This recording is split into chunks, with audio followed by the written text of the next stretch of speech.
I stood in my kitchen still wearing the dress I bought for her wedding. I had imagined the moment 1,000 times. How she would turn and smile when she saw me. How we'd cry together as I pinned the necklace around her neck. How I'd take her hand and whisper, "You'll always be my baby." But none of that happened because she told me not to come. Her voice had been cold, direct. "Mom, I think it's better if you don't come." No explanation and no discussion, just those words. The dress, a soft champagne silk that draped elegantly over my frame, now seemed to mock me. With its careful selection, the hours spent finding something that would complement her color scheme. Without drawing attention, I had chosen it with such hope, such certainty, that I would stand proudly as my only daughter married the man she loved. Now it hung on me like borrowed finery, belonging to someone else's celebration, someone else's life. As we approach this startling revelation, I'd like to extend an invitation to become part of our narrative community. Many of our readers find comfort and inspiration in stories where resilience triumphs over betrayal. Your subscription, entirely free, enables us to continue sharing accounts of women who discover their strength in difficult circumstances. And don't hesitate to share your own story in the comments section so that we can understand each other better. Now let's return to our story and witness the first cracks appearing in this facade of perfection. The house was so quiet that morning too. Quiet, the kind that makes your ears ring. I kept glancing at the clock, even though I knew the ceremony had already started. I'd made a pot of coffee I couldn't drink and wrapped a gift I would never give. The silence settled in, like a second skin. I didn't cry, not right away. I just sat in the kitchen chair, one hand holding the edge of the table, like it might anchor me to something. I told myself maybe she'd call. Maybe there had been a mistake. Maybe this wasn't really happening. But it was. And the silence kept getting louder. The kitchen clock ticked away, the minutes each sound reverberating through the empty house. Outside sunlight filtered through the curtains I had sewn myself years ago, casting dappled patterns across the hardwood floor. The same floor where Caroline had taken her first steps. Where we had danced together during thunderstorms, where we had sat cross-legged sorting through college acceptance letters. Every inch of this home held memories of our lives together, the life I had built for us, after her father left the safe haven I had created through years of sacrifice and love. Now, on what should have been one of the most important days we shared, I sat alone. The carefully wrapped gift, a handcrafted photo album filled with memories from her childhood, alongside the vintage pearl necklace my own mother had worn on her wedding day, sat on the counter, its silver ribbon catching the light. I had imagined placing it in her hands that morning, watching her eyes light up as she unwrapped our family history. Instead, it remained untouched, a physical manifestation of the distance between us. When the knock came the next morning, I almost didn't answer the door. I was still in the same dress, though the fabric now felt like it belonged to someone else. I opened it slowly, expecting a neighbor or a delivery. But there he was, Thomas, my daughter's new husband, still in his wedding suit, though the tie was gone and the buttons were open at the collar. He looked exhausted, lost, and he didn't say hello. He said, "Can we talk?" His face was drawn with dark circles under his eyes that spoke of a sleepless night. The polished, confident young man who had charmed me from the first day Caroline brought him home was nowhere to be seen. Instead, before me stood someone uncertain, someone carrying a burden he didn't quite know how to bear. I stepped back wordlessly, opening the door wider to invite him in. My heart racing with questions I wasn't sure I wanted answered, Before all of this, before the silence, before the heartbreak, before the wedding that happened without me, there was love. Real, undeniable love. The kind you feel so deeply in your bones that you think it can never be lost. That was my life with Caroline. She was my only child, born during a thunderstorm after 14 hours of labor and 5 years of fertility struggles. When I held her for the first time, her tiny fingers wrapped around mine like they'd been waiting for me. I remember that moment with perfect clarity, the weight of her in my arms impossibly light, yet somehow containing my entire world. The hospital room had smelled of antiseptic and new beginnings, the storm outside rattling the windows, as if nature itself was celebrating her arrival. Her eyes unfocused, but bright had peered into mine with what I could only describe as recognition. In that moment, amid the exhaustion and tears, I made silent promises to protect her, to guide her, to love her, without condition or reservation. From that moment, it was just the two of us against the world. I raised her alone.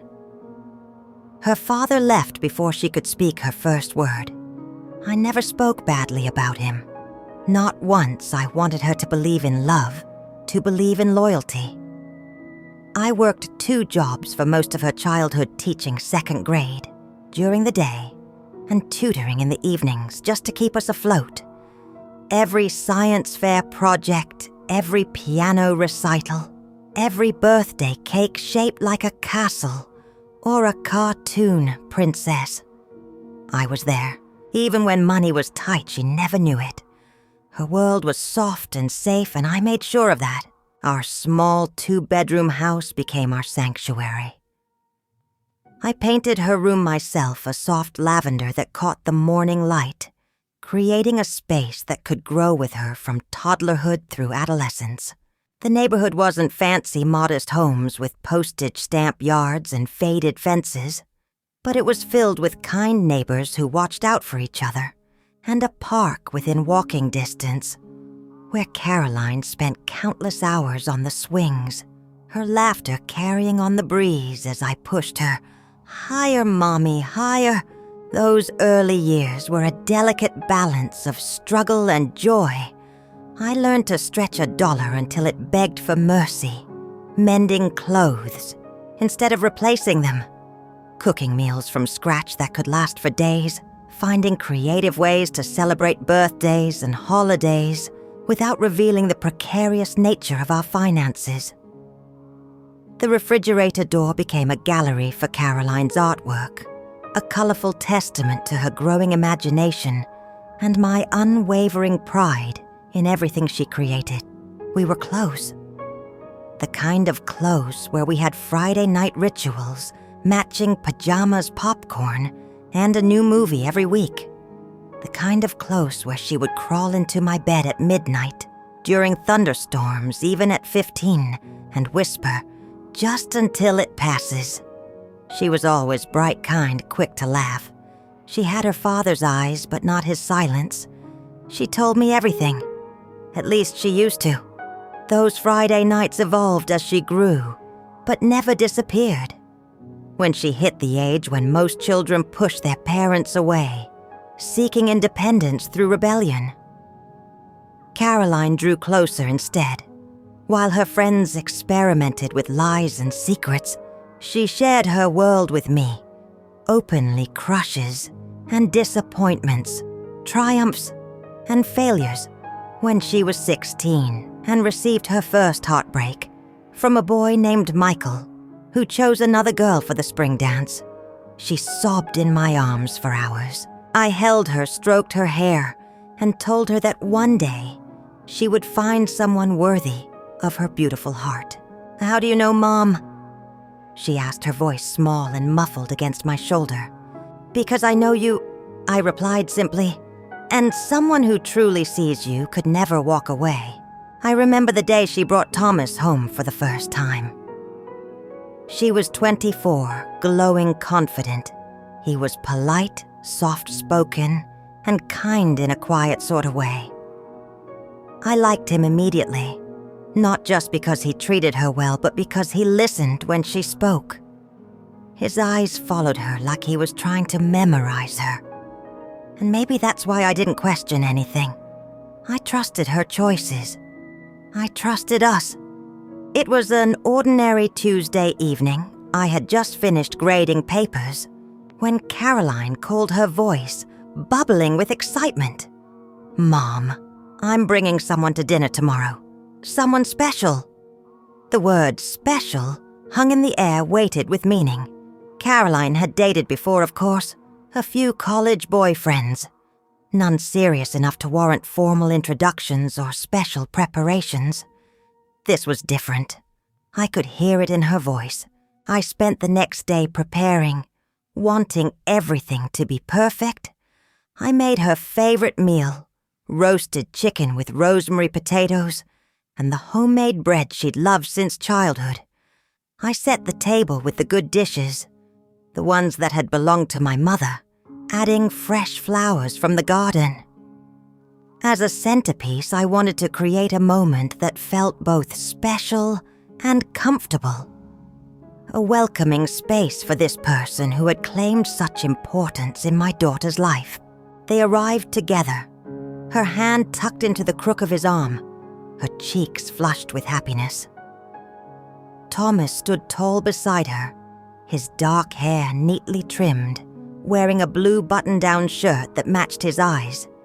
He extended his hand first, his grip firm, but not overpowering. "Mrs. Mitchell, thank you for having me in your home," he said, his voice carrying a gentle confidence. "Caroline talks about you constantly. I feel like I know you already. Please call me Eleanor." I replied, accepting the bouquet of lilies he offered, my favorite flowers, though I wondered if that was coincidence or Caroline's guidance. Dinner flowed easily, conversation moving from Thomas's work as an architectural engineer to Caroline's recent promotion from shared memories to future plans. What struck me most was the way he deferred to Caroline when she spoke, his attention complete and genuine. He didn't interrupt or dismiss her thoughts, didn't try to dominate the conversation or impress me at her expense. Instead, he complemented her stories with his own, their narratives, intertwining naturally, as if they'd been practicing this dance for years, rather than the 6 months they'd known each other. After dessert, a berry tart I'd spent too much time perfecting. Caroline excused herself to answer a work call, leaving Thomas and me alone at the table. In that brief moment of privacy, his expression shifted slightly, becoming more earnest. "I want you to know," he said quietly, "how much I respect the relationship you and Caroline have. She's told me about everything you've done for her, how you've been both mother and father. That kind of bond is rare." His sincerity caught me off guard. Most young men would have used this moment to make promises about taking care of my daughter or assurances about their intentions. Instead, Thomas acknowledged something more fundamental, the connection that had shaped both Caroline and me. "Thank you for seeing that," I replied, touched by his perception. When they left that night, Caroline hugged me tightly at the door. "Well," she whispered in my ear, "he's wonderful." I said honestly, "He sees you." Her smile in that moment was radiant, filled with relief and joy. It never occurred to me then that the very quality I admired in Thomas, his ability to truly see my daughter, might eventually lead to him seeing parts of her that I had missed, or that their relationship might reshape the one she and I had built over decades. When they got engaged, I cried, not out of sadness, but because it felt like a new chapter we'd share together. I pictured us planning the wedding side by side. I'd help her pick her dress walk, with her through venues, share in the chaos and the laughter. I started a little notebook, ideas, quotes, vendors, I didn't want to be overbearing, just helpful. I bought a necklace for her, a delicate gold chain with a tiny heart-shaped charm carved with the words, "Always your mum." I wanted to give it to her the morning of her wedding. Thomas proposed during a weekend trip to Sedona beneath the red rocks that seemed to glow from within at sunset. Caroline called me the moment they returned, her voice breathless with excitement as she described how he had knelt before her, ring in hand, with the vast landscape spread out around them like a cathedral built by time itself.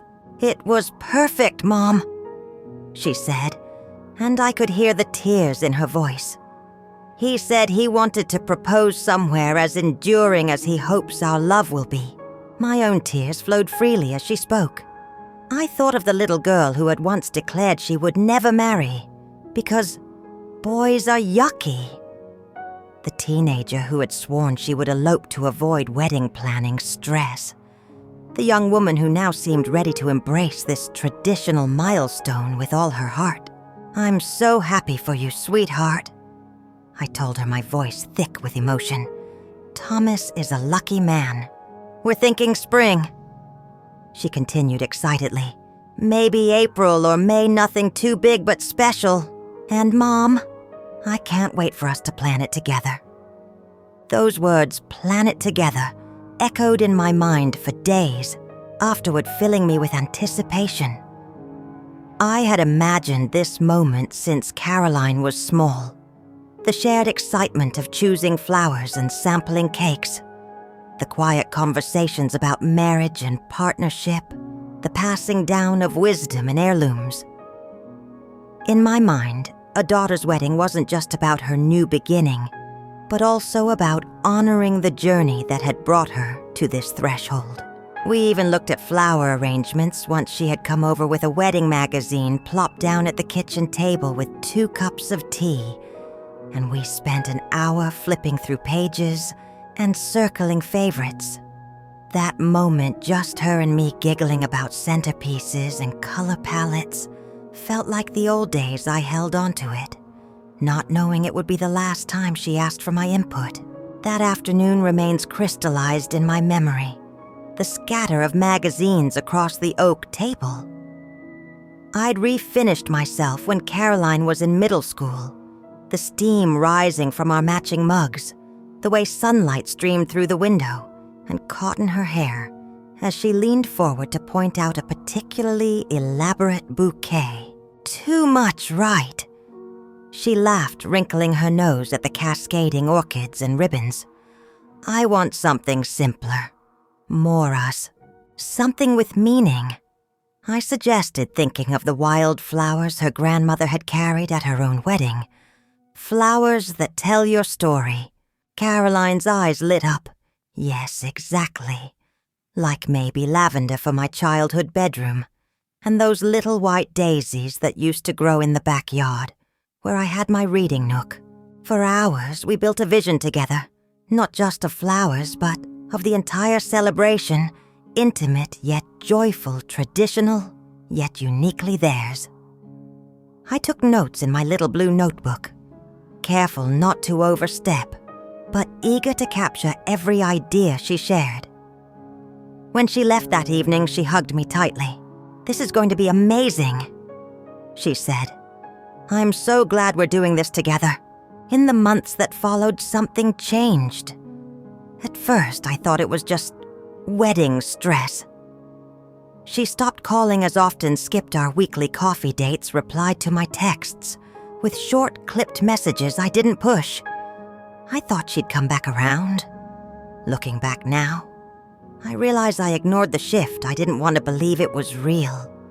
I didn't want to believe that the closeness we had, the bond we built over decades of just us, could be so fragile. But in that quiet time before everything unraveled, I was still hopeful. I would still picture the moment I'd watch her walk down the aisle. I would still imagine her squeezing my hand before she said her vows. I even practiced a short speech in front of the mirror one night. I thought it would be a moment we would both treasure a full circle moment between a mother and daughter who had weathered everything together. I didn't know then that I was being written out of a story I helped build, that I was becoming a stranger in the most important chapter of her life.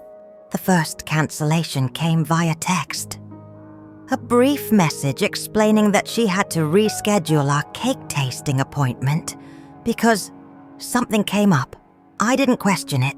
Wedding planning was complicated, schedules changed, flexibility was necessary. The second cancellation for our planned visit to the florist came with a similar explanation, though this time she didn't suggest rescheduling. When I called to follow up a week later, Caroline sounded distant, her responses brief and distracted. "I've actually already chosen the flowers," she said, her voice carrying an unfamiliar edge. "Thomas's mother knows someone in the business. They gave us a great deal." "Oh," I replied, trying to mask my disappointment. "That's wonderful. What did you decide on?" "White roses and eucalyptus," she said, very clean and modern. "Not lavender, not daisies, not the story we had planned to tell." I swallowed my confusion and congratulated her on finding such a good arrangement. Later that evening, I crossed out several pages in my blue notebook, telling myself that practical concerns like budget took precedence over sentimental choices. After all, it was her wedding, not mine, but more changes followed. Our weekly coffee dates, a tradition since she had moved into her own apartment 3 years earlier, began to disappear from our schedules. Each time there was a plausible explanation: work deadlines, venue appointments, dress fittings that could only happen during specific times. I offered to join her for these activities to help in any way I could, but my suggestions were consistently met with polite deflection. "It's just easier if I handle this myself," she would say, or "There's really nothing for you to do right now." I began to feel like a spectator rather than a participant, watching from a distance as plans progressed without my input or presence. Still, I maintained a cheerful front, not wanting to burden Caroline with my hurt feelings. During what should be a joyful time of preparation, I focused instead on the things I could control: finding the perfect mother-of-the-bride dress, preparing my home for out-of-town relatives, planning a small bridal shower that Caroline had reluctantly agreed I could host. The shift was subtle at first, almost invisible if you weren't paying close attention. But mothers always notice even when we pretend we don't. It happened on a Sunday afternoon. Caroline had invited me to brunch with Thomas's parents at a trendy little place downtown. I was excited not just to see her, but to feel included again. It had been weeks since we'd spent time together, and part of me hoped this was her way of pulling me back in. The restaurant was bright and modern, full of natural light and fake ivy on the walls. We sat at a round table by the window. Thomas's parents, Richard and Patricia, were already seated when I arrived, both dressed to the nines. Patricia in designer sunglasses. She didn't take off even indoors. Thomas stood to greet me. Caroline didn't. "Mom," she said flatly. "You made it." It was the way she said it. Not quite cold, but distant.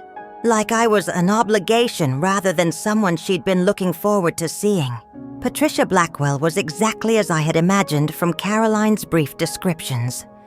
Elegant in a way that seemed effortless, but clearly wasn't her blonde hair styled in a perfect bob. Her jewelry understated, but obviously expensive. Richard, tall and distinguished with Thomas's same blue eyes, stood politely when I approached, while Patricia merely inclined her head in acknowledgement. I smiled through it. Wouldn't miss it. The server brought menus, and I asked if they had a vegetarian option. Something light. Patricia scoffed under her breath and said, "Oh, another one?" Caroline chuckled nervously but didn't say anything. I brushed it off. I didn't want to make a scene. We started talking about the wedding. Thomas mentioned they just finalized the guest list. I perked up excited. "Did you decide on a florist yet?" I asked, pulling a small pamphlet from my bag. One of my old students started a flower business, and her arrangements are absolutely gorgeous. We've got it under control. Caroline cut in her voice, sharp and immediate. The smile on my face froze. I looked at her surprised. The pamphlet in my hand suddenly felt ridiculous. I started, "I know," she said, not unkindly but firmly. "But it's really something we've already figured out." The table fell silent. Thomas looked down at his plate. Patricia raised an eyebrow and took a sip of her mimosa. I folded the pamphlet and tucked it back into my bag. My cheeks burned, but I laughed softly to play it off. "Of course," I said. "I didn't mean to step on any toes." The conversation shifted awkwardly to safer topics. The weather, a new restaurant opening downtown, Thomas's recent promotion. Patricia dominated the discussion with stories about their recent trip to Europe and plans for renovating their vacation home in Nantucket. Throughout it all, I noticed Caroline watching her future mother-in-law with an expression I hadn't seen before, a mixture of admiration and anxious eagerness to please. When Richard asked about my teaching showing genuine interest in my work with second graders, Caroline quickly redirected the conversation to their honeymoon plans. I sat quietly sipping my coffee, fighting the growing sensation that I was somehow being edged out of my daughter's life, one polite but firm correction at a time. But something inside me cracked. It wasn't just what she said. It was how quickly she dismissed me. Like my opinion didn't matter. Like my excitement was embarrassing. That night, I sat on my couch and replayed the moment over and over. It had seemed small at first, but the more I thought about it, the more it unsettled me. She had always been respectful, even when we disagreed, even in her teenage years. She never cut me off like that. I wondered if it was wedding stress, or maybe she was trying to impress Thomas's parents, who clearly viewed me as someone beneath their social tier. Still, it stung. In the quiet of my living room, surrounded by framed photographs, chronicling our life together. Caroline's first steps, her high school graduation, the two of us hiking in Yellowstone Park. I tried to rationalize her behavior. Perhaps she was simply overwhelmed by wedding details and pressure from Thomas's clearly affluent family. Perhaps Patricia, with her designer sunglasses and subtle condescension, represented a world Caroline aspired to join, one that required some distance from her modest upbringing. I picked up the phone 3 times that evening, drafting text messages, asking if everything was all right, if I had done something to upset her. Each time I deleted the words before sending them. My intuition warned that pushing now would only widen the growing gap between us. Instead, I sent a simple message. "Lovely to meet Thomas's parents today. Here if you need anything at all." Her reply came hours later. "Thanks for coming." Just 3 words with no acknowledgement of the tension or invitation for further conversation. Over the next few days, I noticed other little things. She stopped sending me updates about the planning. I found out about her bridal shower through a photo someone else posted online. When I commented, "Looks like a beautiful day," she didn't even reply. I told myself not to take it personally. I reminded myself she was busy, overwhelmed, and maybe leaning more on Thomas's side of the family. To balance the load, I wanted to believe that I needed to. But it lingered that moment at brunch. The way she looked at me, the speed with which she shut me down like I was stepping out of place in a life I had spent 2 decades helping her build. It was the first time I questioned my role in her new world. The first time I wondered if I had already been replaced. The bridal shower photo had caught me completely off guard. It appeared in my social media feed on a Tuesday afternoon. Caroline surrounded by women I didn't recognize, unwrapping gifts in Patricia's expansive living room. Her smile was bright, her posture relaxed in a way it hadn't been during our brunch. Patricia stood nearby, a proprietary hand on Caroline's shoulder, while elegant floral arrangements and champagne flutes decorated a table laden with gifts. The caption, written by someone named Melissa, who must have been a friend of Thomas's family, read, "Perfect shower for the perfect bride. The Blackwell women know how to celebrate in style. Welcome to the family. The Blackwell women." As if Caroline had already taken their name, already been absorbed into their circle. I stared at the image for a long time, taking in details that each felt like tiny paper cuts. The designer dress Caroline wore that I'd never seen before, the absence of any of her childhood friends, the elaborate decorations that spoke of a budget far beyond what I could have provided. But what hurt most was the simple fact that I hadn't been invited, hadn't even been informed it was happening. After the brunch, things didn't return to normal. In fact, they got quieter, eerily. So it wasn't just that Caroline stopped sharing updates about the wedding. It was like she had started erasing me one layer at a time. Calls became sporadic. Texts turned into one-word replies. She stopped saying, "Love you," at the end of phone conversations. I didn't realize how much I cherished those 3 words until they were gone. I tried to stay involved gently without overstepping. I sent her a picture of my old wedding veil, asking if she'd like to use it as her something old. It had been in our family for 3 generations. She didn't reply for 3 days. When she did, it was a simple, "I'm going with something different." No explanation, no thanks, just finality. The veil had been my grandmother's originally delicate Belgian lace with tiny pearl embellishments, preserved carefully through the decades. My mother had worn it at her wedding in 1974, and I had continued the tradition when I married Caroline's father. Despite our marriage ending, the veil represented something more enduring, the women in our family, and the legacy we passed down through generations. I had restored it myself when Caroline was in high school, carefully mending small tears and gently cleaning the aged lace, envisioning the day I would help secure it to my daughter's hair. Now, staring at her terse message, I wondered if she remembered the stories I told her about this heirloom, or if those memories had been discarded along with the veil itself. I asked if she needed help addressing invites. She told me they were already handled. I offered to host a small get-together for her college friends. "It's just not the vibe we're going for," she said, smiling as if trying to make it sound polite. But her eyes didn't match her mouth.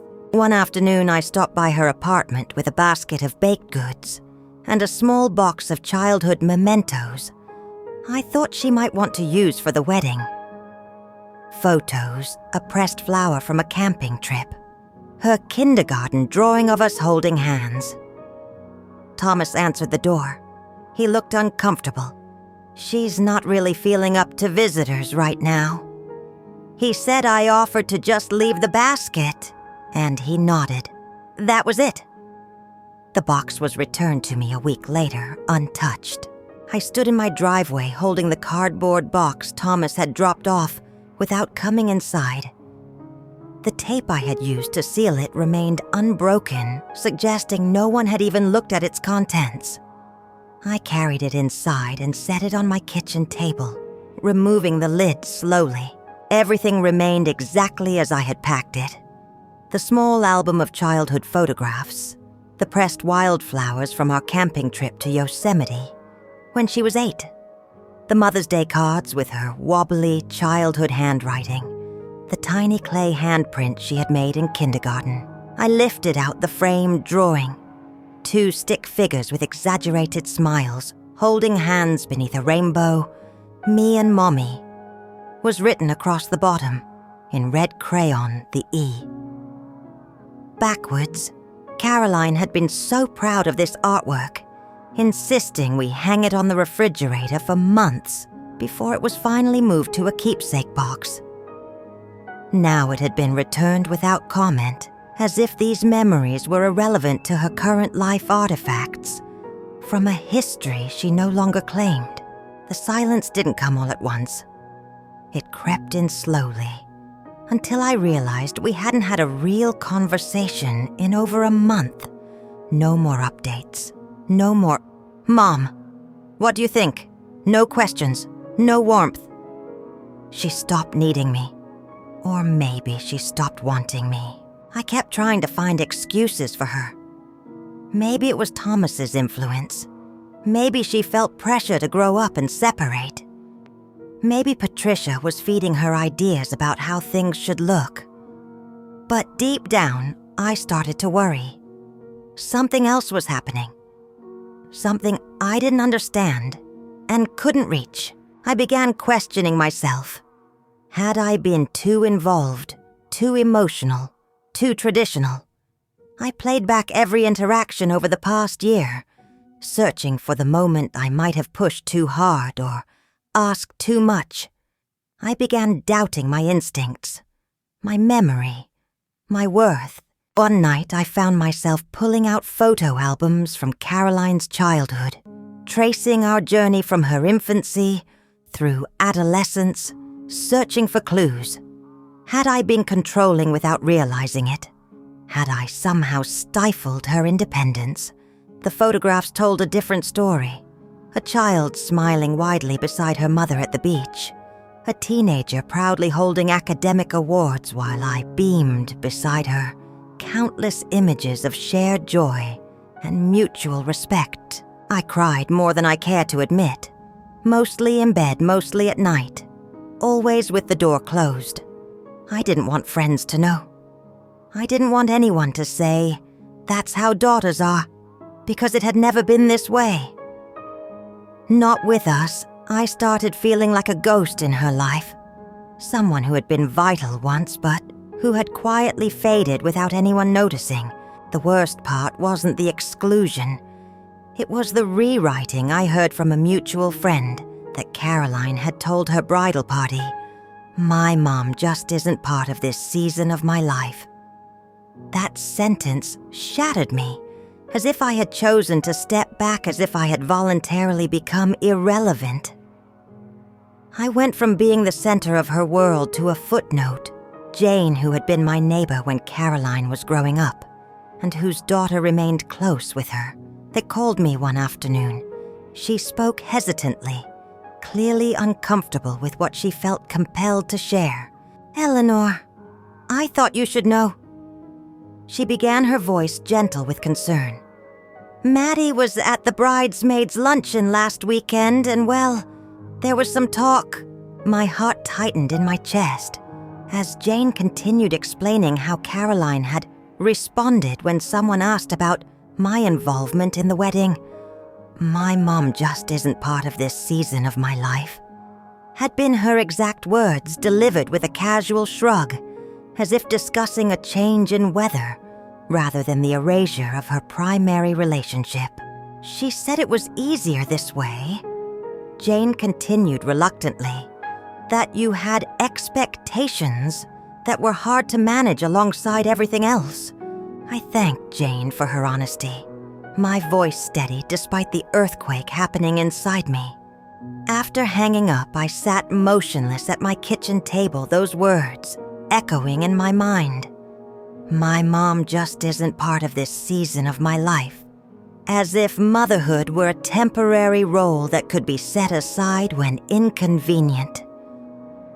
As if the woman who had given everything to create a safe and loving world for her could simply be written out of the story when the narrative changed. But I still smiled when people asked about the wedding. I still told neighbors I was so excited for her. I still bought gifts, little things, candles, slippers, spare, gift cards. I kept them in a drawer in my bedroom. I didn't know if I'd get to give them to her, but it made me feel close. Some nights I would lie in bed and scroll through old photos on my phone. Her graduation, her birthdays, the vacation we took to Seattle when she was 16. I'd watch videos of her dancing in the kitchen, singing in the car, sneaking up behind me and yelling, "Boo!"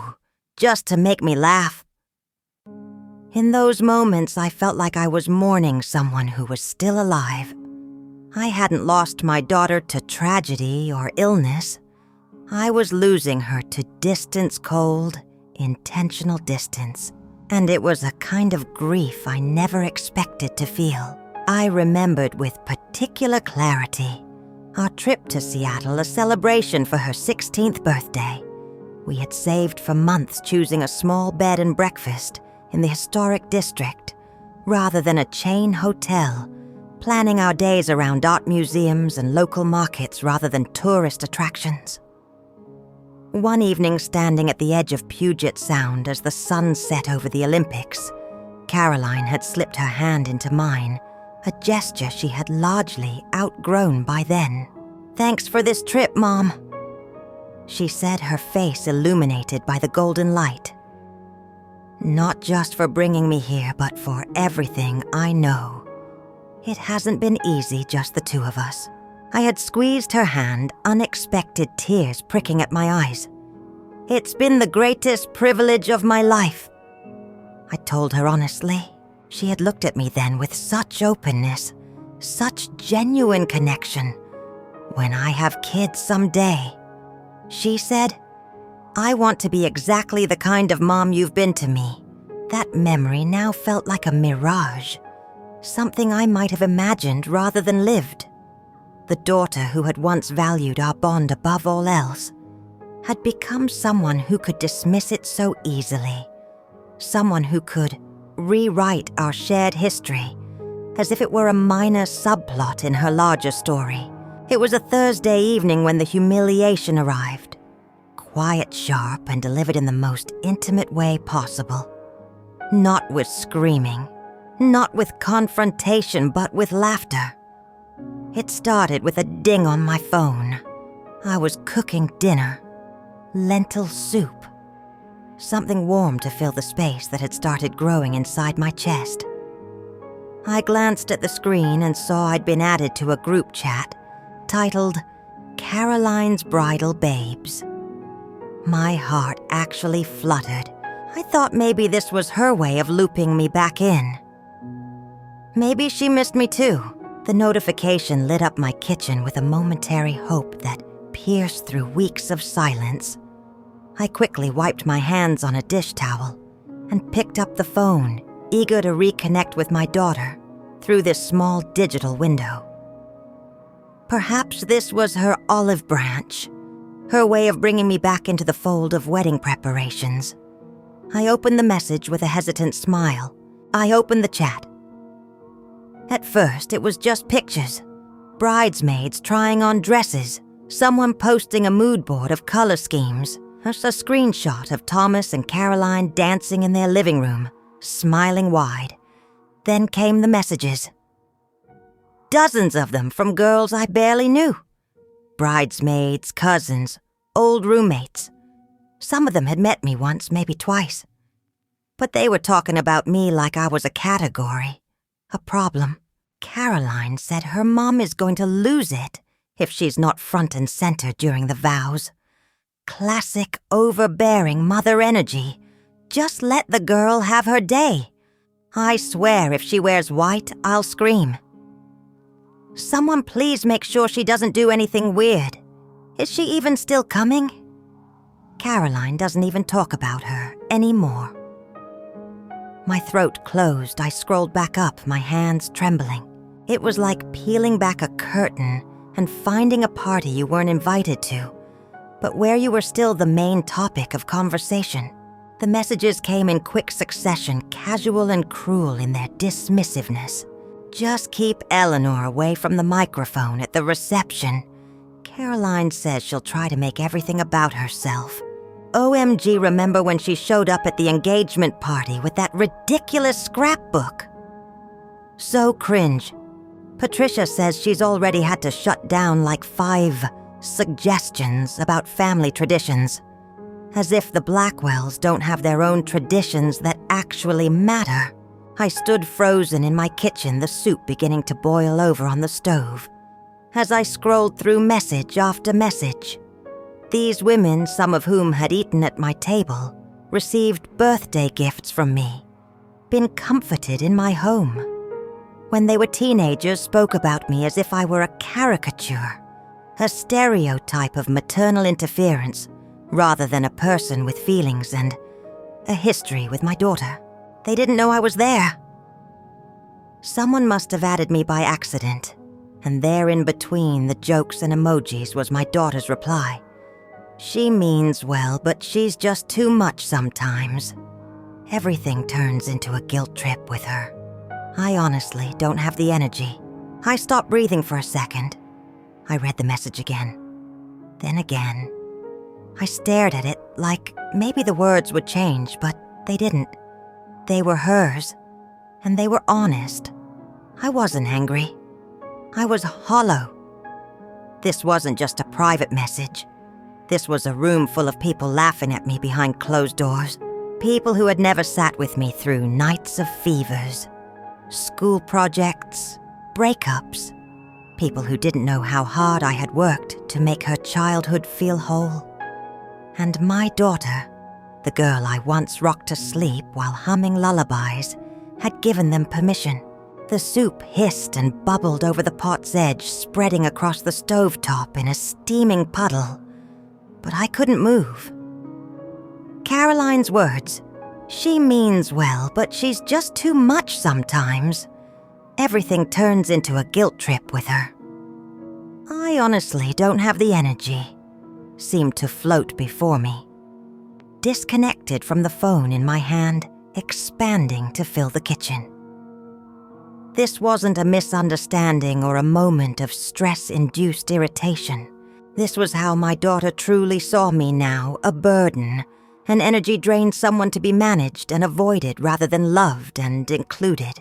More messages appeared on the screen. As I stood there, each one a fresh wound. Speaking of Eleanor, who's on mom duty at the ceremony, we need someone to intercept if she tries anything emotional. I've got it covered. Patricia already assigned me as the official Eleanor Wrangler. I'll keep her in the back row, where she belongs. Then another reply from Caroline. Thanks, guys. I just want one day that isn't about her expectations or her feelings. Is that too much to ask? I sat down on the kitchen stool. The soup boiled over on the stove behind me, hissing, bubbling. But I didn't move. I just stared at the phone in my lap. I didn't reply. I didn't leave the chat right away. I just read every message, line by line, until the pain had a physical weight. Eventually, I stood, wiped my hands on a dish towel, and quietly left the group. I didn't call her. I didn't send a dramatic message. I didn't cry that night. I just felt small, like I had become the punchline to a story I thought I was helping to write. The next morning, I opened my closet and stared at the dress I'd bought for the wedding. It was a soft blush color, elegant and simple, exactly what she used to say she loved. I had chosen it carefully, wanting to look beautiful, but not overshadowing, wanting to belong. But suddenly that dress felt like a costume, a disguise for someone who no longer had a role. I ran my fingers over the silk fabric, remembering the day I had purchased it. The saleswoman had been so kind, helping me find something that complemented Caroline's chosen color scheme, while flattering my figure. Your daughter will be so proud, to have you by her side," she had said as I twirled in front of the three-way mirror, admiring how the color brought warmth to my complexion. I had left the boutique that day with the dress carefully boxed, already imagining the photographs. We would take together the moment Caroline would squeeze my hand before walking down the aisle, the dance we might share at the reception. Now that beautiful dress represented nothing but misplaced hope and painful rejection. I carefully rehung it in the back of my closet, behind winter coats and rarely worn formal wear, somewhere I wouldn't have to see it each time I dressed for the day. That weekend, I received a text from Caroline.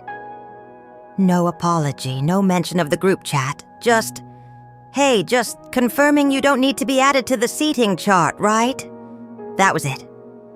Just logistics. I typed out a response. Deleted it, typed again.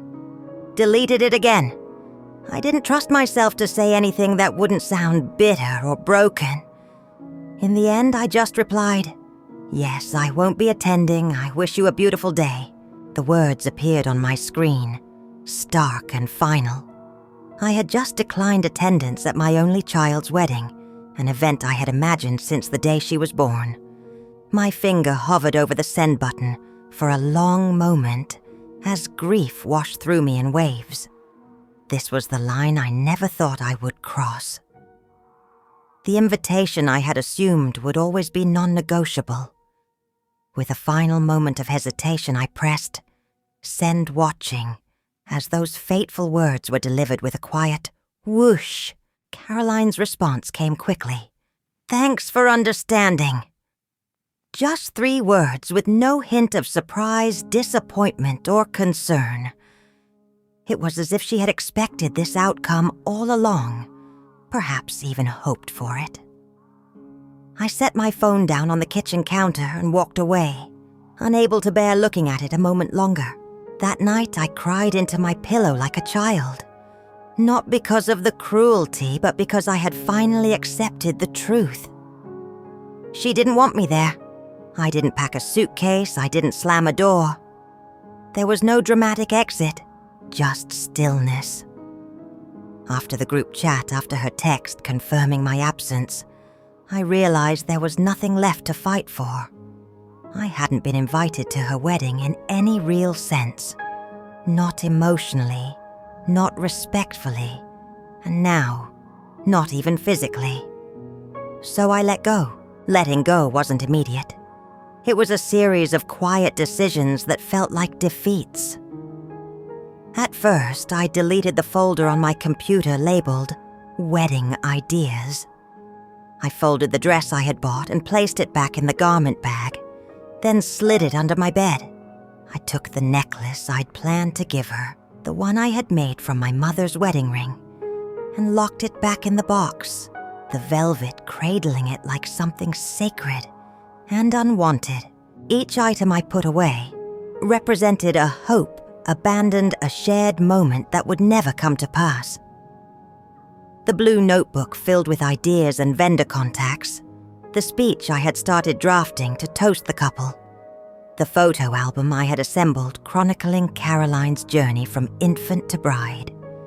Each object hummed with the energy of anticipation, now turned to disappointment. I walked into the guest room, which I had lovingly decorated in soft lilacs, thinking she and Thomas might stay there for a night after the wedding. I folded the towels I had laid out, removed the scented candles, undid the small acts of hope I had stitched into that space.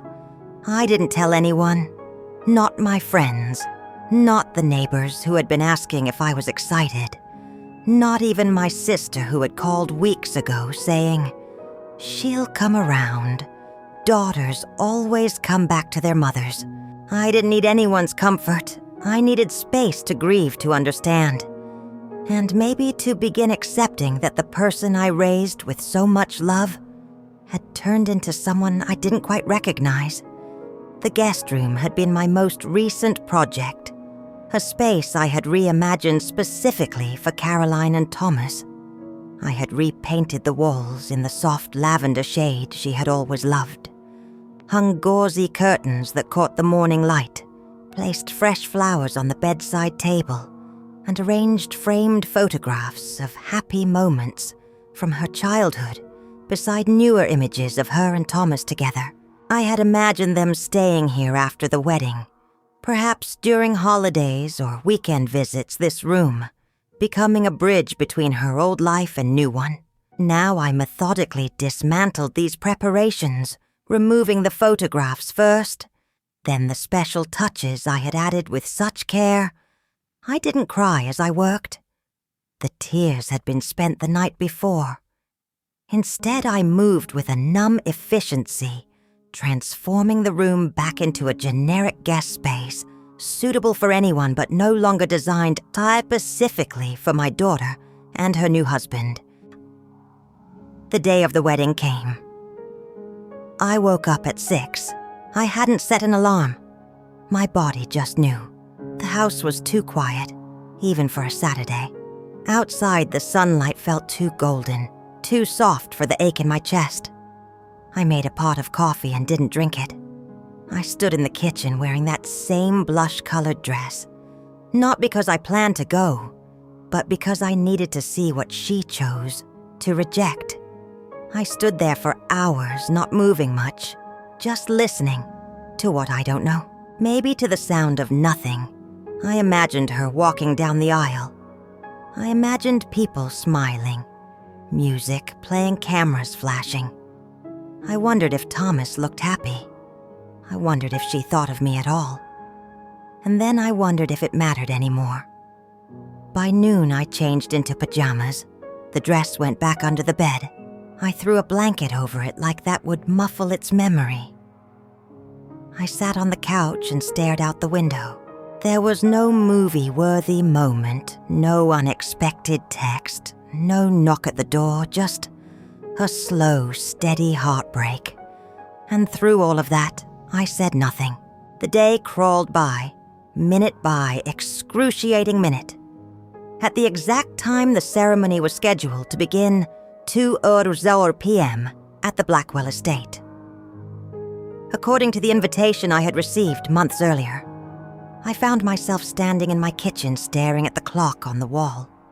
I pictured Caroline in her wedding dress, probably the one she had chosen with Patricia, rather than me walking toward Thomas, while guests smiled and cameras flashed. I imagined the moment she would say, "I do," the kiss that would follow the celebration that would continue without me. Social media remained silent that day. I had expected to see photos appear, guests sharing moments from the ceremony and reception, but either Caroline had requested privacy or my friends were kindly shielding me from images they knew would cause pain. The silence was both a mercy and a torture, leaving my imagination to fill in details I could never verify. There was a time I would have begged, written a long letter, demanded an explanation, but I couldn't do that anymore. Not because I was too proud, but because I was too tired. When someone shows you clearly that they no longer see your value in their life, you stop offering them more pieces of your soul to discard. I wasn't angry. I wasn't even bitter. What I felt was something deeper, quieter, like walking out of a room you helped build and realizing the door has already been closed behind you. In that silence, I did something I hadn't done in weeks. I lit a candle in the center of the living room. I poured myself a cup of tea, and I sat down, not to cry, not to plead with the universe, but just to be still with myself. I thought about who I used to be before motherhood consumed me, before my entire identity was wrapped around being someone's mom. I tried to find that woman again, the one who liked journaling, who took long walks after work, who painted once, even if she never finished anything. And somewhere in the stillness, I made a quiet vow to her. If I was being written out of someone else's story, I better start writing my own. I didn't need a seat at the wedding. I needed a seat at my own table, the one I had forgotten to set for myself. All these years, the candle flickered, casting dancing shadows across the walls. Outside, the day continued, neighbors mowing lawns, children riding bikes, cars passing by, oblivious to the small ceremony of reclamation happening in my living room. I pulled out an old journal, its pages yellowed with age, and began writing. Not about Caroline, not about the wedding I was missing, but about the woman I had been before, becoming a mother, and the woman I might yet become. I wrote about dreams I had shelved, traveling to Tuscany to take a painting class, joining a community theater group, learning to speak Italian. I wrote about strengths I had forgotten, my resilience during the divorce, my creativity in making a beautiful childhood for Caroline, despite limited resources, my patience in the classroom with struggling students. I wrote about the person who existed beneath and beyond the role of mother. Someone with preferences and passions, fears and hopes that had nothing to do with anyone else. As night fell, and the wedding reception likely reached its peak. Miles away, I closed the journal feeling something unexpected, not happiness exactly, but a quiet sense of possibility. The pain hadn't disappeared, but alongside it now grew a tender shoot of curiosity about what might come next. The day after the wedding felt heavier than the day itself. There was no event to brace, for no hope to quietly suffocate, no illusion left to polish. The finality had settled in. Caroline was married, and I hadn't been there. I hadn't walked her down the aisle. I hadn't seen her say, "I do." I hadn't watched her dance under twinkling lights, smiling, like the child I used to know I had been erased. Sunday mornings used to be our favorite. Growing up, Caroline and I had a ritual. Pancakes with strawberries, jazz music, humming softly in the background. The two of us in fuzzy socks laughing at nothing. Sometimes I'd catch her dancing in the kitchen, holding a spatula like a microphone. I loved those mornings more than she'll ever know. But this Sunday, there was no music, no strawberries, just silence, the kind that presses down on your chest like a weight you can't shake off. I could almost hear the echoes of those Sunday mornings, Caroline's childish giggle, as she added too many chocolate chips to the pancake batter, the way she would beg me to dance with her, to Ella Fitzgerald's smoky voice filling our small kitchen, the serious discussions we would have about everything from school projects to the meaning of life. Those Sundays had continued even through her teenage years when many of her peers were sleeping until noon. Something about our ritual remained sacred, untouchable by adolescent rebellion or the growing need for independence. I wandered the house without purpose. The quiet clung to me, thick and unrelenting. I picked up the phone twice to call her. My fingers hovered over her name. But what would I even say? Congratulations, I miss you. Why did you do this? Instead, I scrolled through social media. Her wedding photos were already up. Perfect lighting. Her dress like something out of a magazine. Thomas smiling beside her. Her caption read, "The best day of our lives." There were hundreds of comments. "You look stunning. Such a beautiful couple. So happy for you both." Not a single mention of me, not one. The dress she wore was indeed nothing like what we had discussed in our early planning sessions.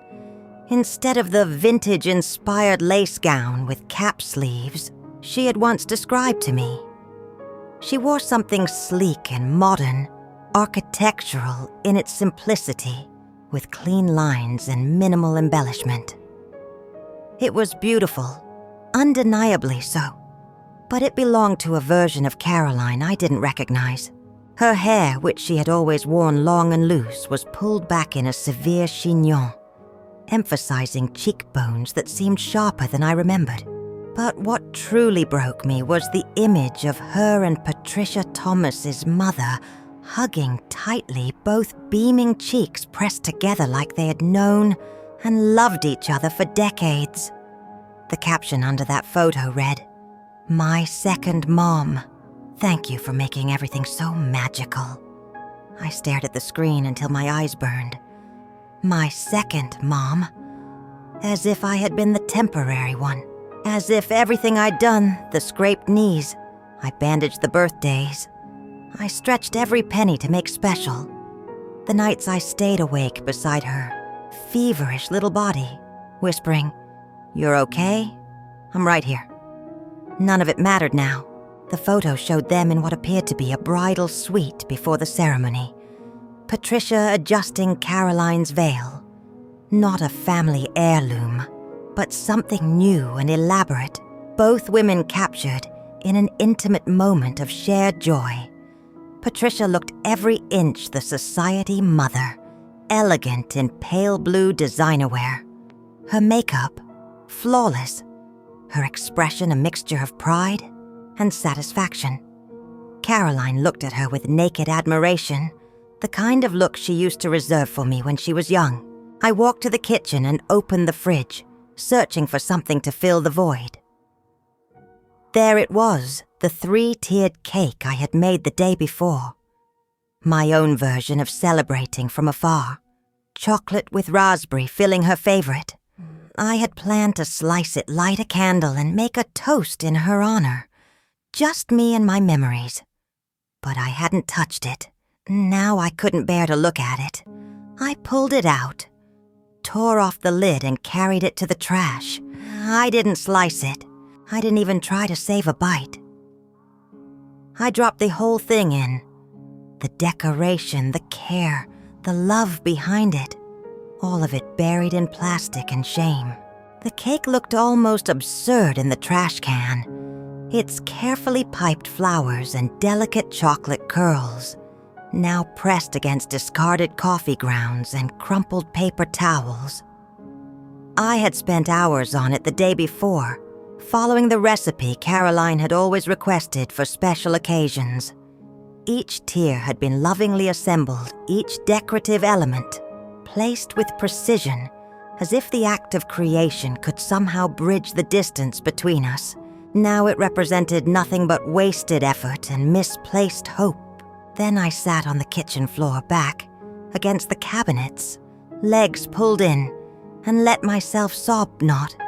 The quiet tears I'd been swallowing for weeks, but raw, aching sobs. The kind that empty your lungs and shake your shoulders. I cried for the daughter I raised, for the relationship we lost, for the years I gave so freely, only to be treated like an afterthought. I cried for myself because I had done everything I could. I hadn't been perfect, what mother is, but I had been present, loving, devoted. I had tried to show up in every way I knew how, and still it hadn't been enough. Eventually, I pulled myself off the floor and dragged a blanket to the couch. I curled up with it like a shield. My face, puffy throat, sore head pounding. I stared at the ceiling for hours, not thinking, not feeling, just existing. That night, I had a dream. I was sitting on a bench in a garden. Caroline was a little girl again, 5 or 6, wearing a sunflower dress and clutching a daisy in her hand. She looked up at me and asked, "Are you okay, Mommy?" I couldn't answer. I just reached for her, but she slipped away, running into a fog I couldn't follow. I woke up sobbing, the blanket tangled around my legs like chains. That was the moment I knew I had reached my bottom. There was no lower to go, only forward. The morning after the dream, I woke up feeling hollow. My eyes crusted with sleep and tears. I moved like someone twice my age, slow, deliberate, careful not to disturb the ache that had taken root in my chest. I didn't make coffee. I didn't shower. I just sat at the kitchen table in silence, staring at the wilting flowers on the windowsill. I told myself I needed to clean, Not just the house, but the grief, the heaviness, the reminders of everything I had hoped this week would be. I started in the hallway closet, pulling out gift bags, ribbons, tissue paper. All things I had bought in anticipation, I threw them into a plastic bin, sealing them away without ceremony. Then I reached the last item, a small lavender box, hand-wrapped with cream ribbon. The necklace, the one I had planned to give Caroline the morning of her wedding. I had almost forgotten about it. My heart thumped as I held it, not because I thought she would still want it, but because I suddenly remembered what was inside. Besides the jewelry, I sat down slowly on the couch, carefully untying the ribbon, like it still mattered. Inside was the necklace tucked into soft white velvet, a delicate gold chain with a heart-shaped pendant engraved with the words, "Always your mom."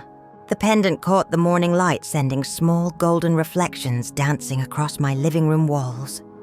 It had been crafted from my mother's wedding band, melted down and reshaped into this symbol of continuity. 3 generations of women connected in this small piece of gold. My mother, myself, and Caroline.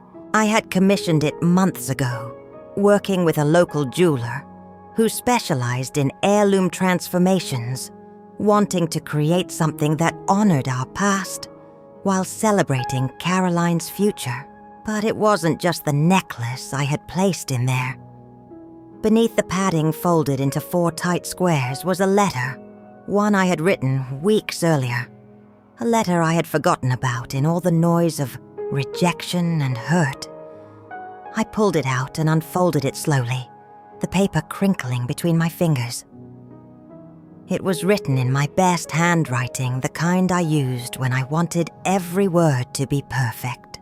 Dear Caroline, today, you become a wife, a partner, a co-pilot in someone else's life. And while I know that role is sacred and beautiful, I hope you never forget the one you've always had. As my daughter from the moment I first held you, I knew I would spend my life protecting you, cheering for you and loving you in every way. I knew how. Every late-night cry, every scraped knee, every story you whispered into my shoulder. They're stitched into my soul. You are my heartbeat in motion. I know I haven't been perfect. I've made mistakes, missed cues, said the wrong things at the wrong time. But never once has my love for you faltered. Not for a second. This necklace holds a piece of me, and of your grandmother too. Her wedding ring was melted into the charm. So you'd carry both of us with you. Not because you need reminders of the women who came before you, but because you deserve to know. The strength you carry comes from somewhere real. I don't know where your new life will take you, but I hope you'll always find your way back to me.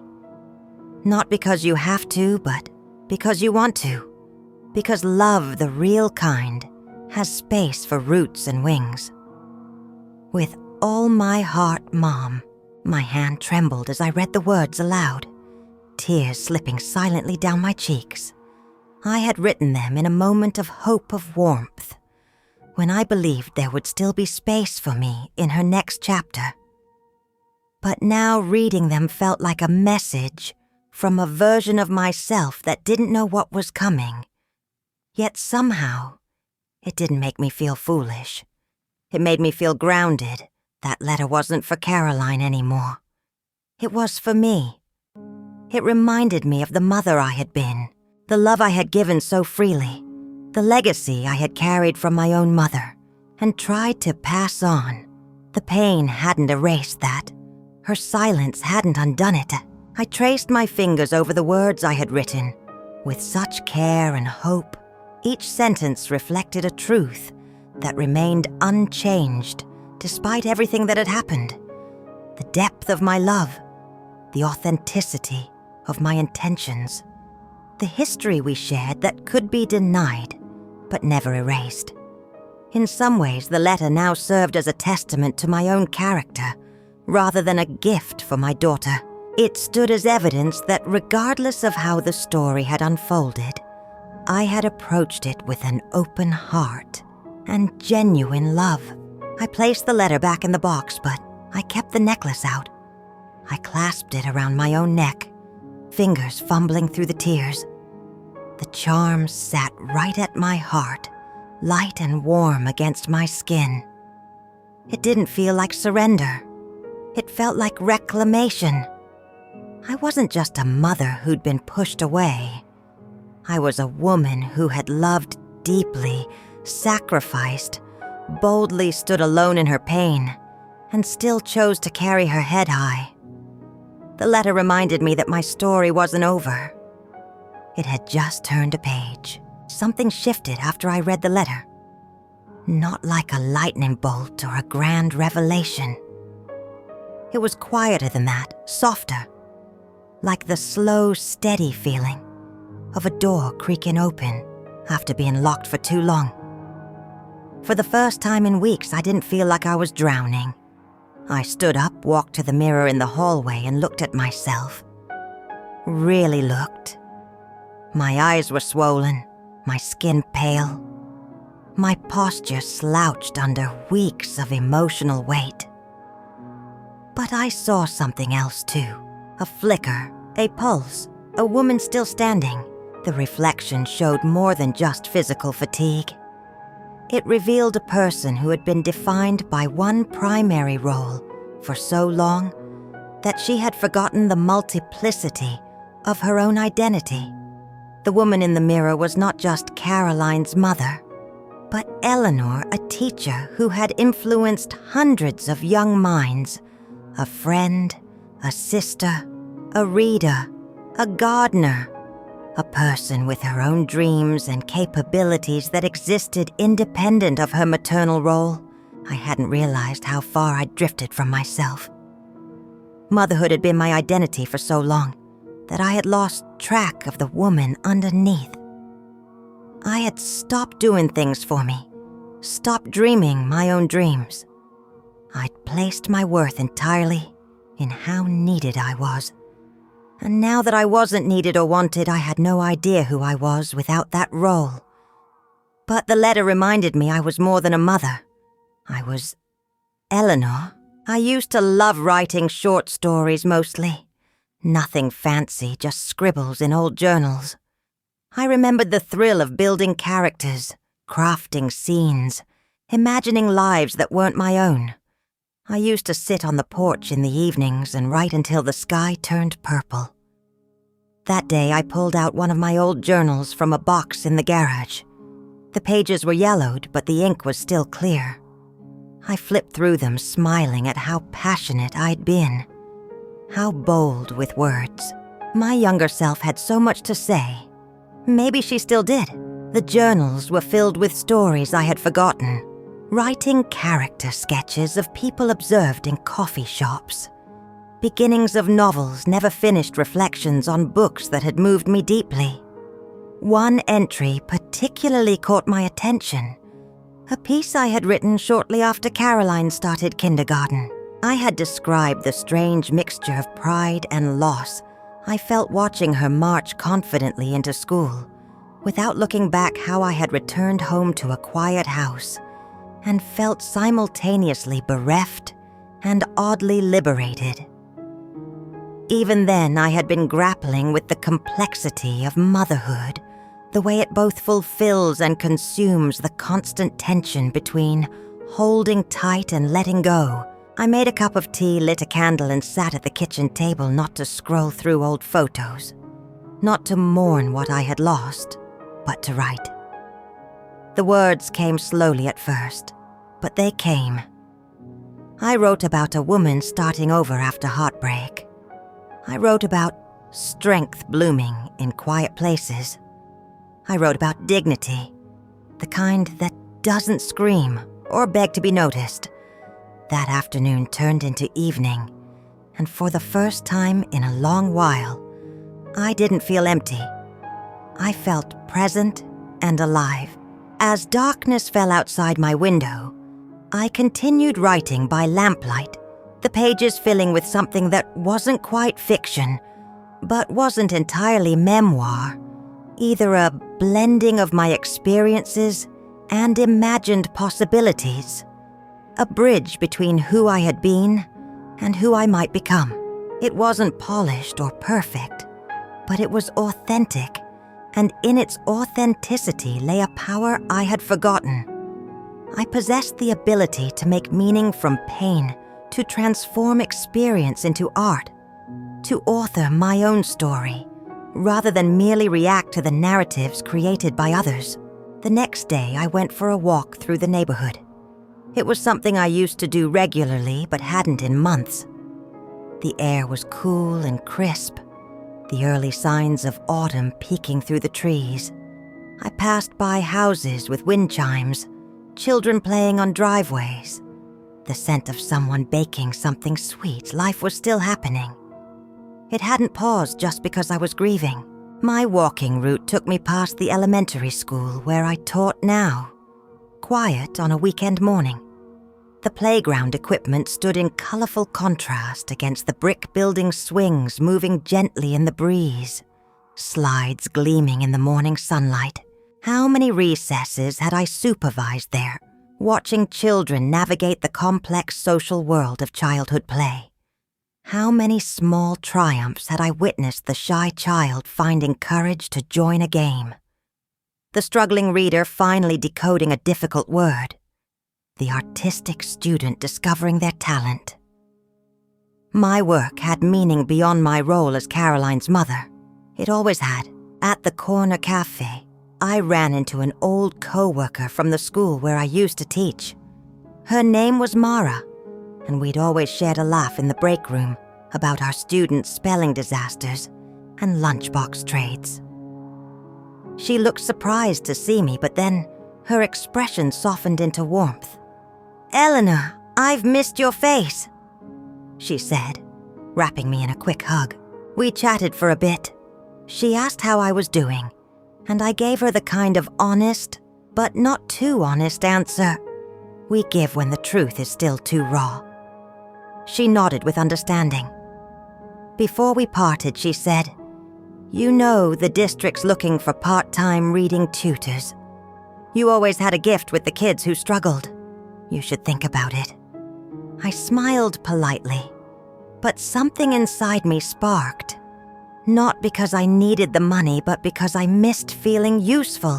Not in a self-sacrificing, one-sided way, but in a meant-to-be-there way. That night I pulled out my resume, updated it. I didn't tell anyone I wasn't trying to prove anything. I just wanted to reconnect with the part of me that knew how to give without disappearing. Day by day, I started rebuilding. I put music back in the house. Nothing dramatic, just soft jazz and a few songs from when Caroline was a child. I cleared out the drawer of gifts I'd hidden for her and repurposed them. I lit candles not for nostalgia, but for warmth. I even started attending a writing group at the library on Wednesday nights. It was awkward at first, but I sat in the circle anyway, clutching my notebook like armor. No one knew what I'd been through. And that was okay. This wasn't about being seen. This was about remembering myself. And for the first time in a long time, I wasn't waiting for an apology or reconciliation to feel whole. I was quietly, steadily finding my way back. The writing group became an unexpected lifeline. 7 strangers gathered around a table in the library's back room, sharing stories both fictional and personal. The first night I attended, I said nothing, simply listened as others read from their work. The second week, I shared a brief piece about a woman finding forgotten treasures in her attic, a thinly veiled metaphor for my own rediscovery of self. The group's response, thoughtful questions, gentle suggestions, sincere appreciation reminded me that my voice still had value, that my perspective could resonate with others even when it wasn't centered on motherhood. Maria, the group's facilitator, paid particular attention to my writing, encouraging me to develop my pieces further, to consider submitting to small literary journals or local publications. "You have a way of observing details others miss," she told me after one session. "There's honesty in your writing, and that's something readers connect with. Healing didn't come with fireworks. It came in whispers, in routines, in choices that seemed small but meant everything. I didn't announce what I was doing to anyone, not even to myself. I just started moving differently. Each morning I woke up and made my bed with purpose. I opened the blinds and let the sun in. I stopped checking social media first thing. Stopped looking at Caroline's posts to see if I'd been mentioned, tagged, or remembered. I stopped chasing shadows. Instead, I created light. I started volunteering 2 mornings a week at the public library, organizing Children's Story Hour. The first day, I thought it would break me, seeing little ones with eager eyes and wobbly voices watching their mothers trail behind them, proud and exhausted. But it didn't break me. It soothed me. I read books aloud with energy. I thought I'd lost. The children laughed, pointed at the illustrations, begged for just one more. I had forgotten how good it felt to be someone's favorite voice in the room, even just for a few pages. One little girl, Harper, clung to me every Thursday. She had pigtails and a tendency to interrupt stories with questions like, "But what happens if the dragon is lonely?" She reminded me so much of Caroline at that age. It made my chest ache and swell, all at once. Harper's questions always showed such empathy, even for fictional characters wondering if the third little pig felt bad about his brother's houses being blown down, or whether Cinderella's stepsisters ever learned to be kind. Her mother, a harried woman who clearly used the story hour as a brief respite, once apologized for her daughter's interruptions. "Please don't apologize," I told her. "Her questions show she's really listening, really caring. That's something to celebrate." The woman had looked at me with such gratitude, as if I'd given her permission to see her child's behavior in a new light. It was a small moment, but it reminded me that I still had wisdom worth sharing, still had the capacity to affect lives in positive ways. I also applied for the tutoring job. Mara mentioned I didn't think they'd want someone who had been out of the system for a few years, but within a week I had a phone interview. By the end of the month, I was helping struggling second graders sound out words and build sentences. I'd forgotten how deeply satisfying it was to watch someone grow under your care. Not because you demanded it, but because you believed they could. The reading program met in a small room off the school library, 3 afternoons a week. My students were children who needed extra help, some with learning disabilities, others who simply hadn't connected with reading, yet a few who were learning English as a second language. I worked with them individually and in small groups, adapting my approach to each child's needs. When 7-year-old Marcus, who had been labeled difficult by other teachers, finally read a complete paragraph without stopping, his face lit with such pride that I had to turn away briefly to compose myself. "Did you see that, Miss Eleanor?" he asked, bouncing in his chair. "I did it all by myself." "I did see." I told him, my voice steady despite the emotion welling inside me. "And I'm not surprised at all. I always knew you could do it." At home, I began reorganizing everything.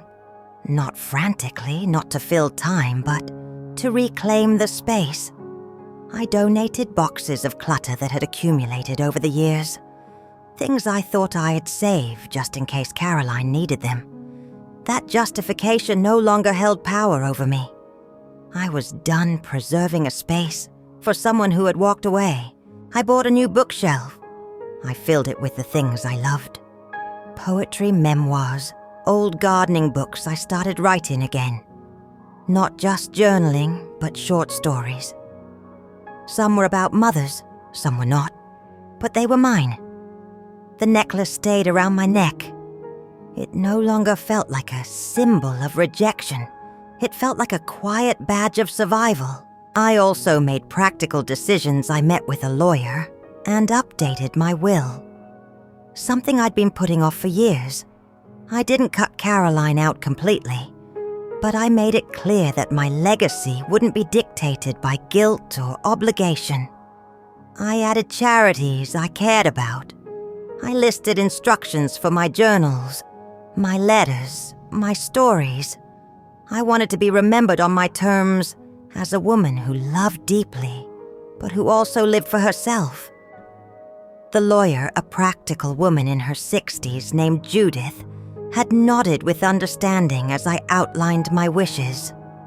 Too many women I know surrender their entire identities to motherhood, she said as she made notes. It's refreshing to see someone reclaiming herself. I didn't tell Caroline about any of it. I didn't send a message, didn't try to guilt her into reaching out. I let her silence be hers to own. But silence didn't mean I was idle. It meant I was rebuilding quietly and intentionally, preparing for a life that didn't revolve around being someone's safety net, someone's afterthought, someone's scapegoat. I started keeping a calendar again, but this time, the entries were for me. Writing group tutoring sessions, walks with a neighbor, and open mic night. I told myself I might attend even if I didn't read anything. I penciled them in like promises to myself. People began noticing. At the library, a retired professor asked if I'd ever considered publishing. At tutoring, a parent wrote me a thank you note for helping her son finally enjoy reading. At the grocery store, a stranger complimented my smile and asked what perfume I was wearing. I didn't even realize I'd started wearing it again. It wasn't a makeover. It was a reawakening. There was no announcement, no social media post, no grand speech, just the slow, steady reclaiming of who I had always been. Beneath the ache, Eleanor, not just Caroline's mother, but a woman who still had chapters to write. It began with a ripple, not a wave. One afternoon as I left the tutoring center, I received a text from a number I didn't recognize at first. It read, "Hi, Mrs. Mitchell. This is Sam from the wedding vendor team. Just wanted to follow up about the table arrangement you were supposed to approve." My thumb hovered above the phone screen. I stared at it for a moment, then replied simply, "I wasn't involved in the wedding." There was no response, just silence, but that single message stirred something in me. For the first time, someone outside my bubble had assumed I had been a part of my daughter's big day because they believed I should have been. That small assumption reminded me of something I'd forgotten. The world hadn't erased me. She had, and not everyone had agreed. Sam's message, clearly sent in error, or perhaps from an outdated contact list, served as an unexpected validation. In the eyes of this stranger, my involvement in my daughter's wedding had been assumed as natural and expected. The confusion behind the text confirmed that my exclusion wasn't normal or necessary. It was a deliberate choice that ran counter to social expectations. Somehow, this stranger's mistake offered more comfort than any well-intentioned platitude from friends who knew the situation. Days later, I ran into an old friend, Denise, at the farmer's market.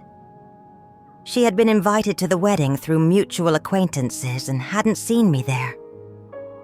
Her face twisted into confusion.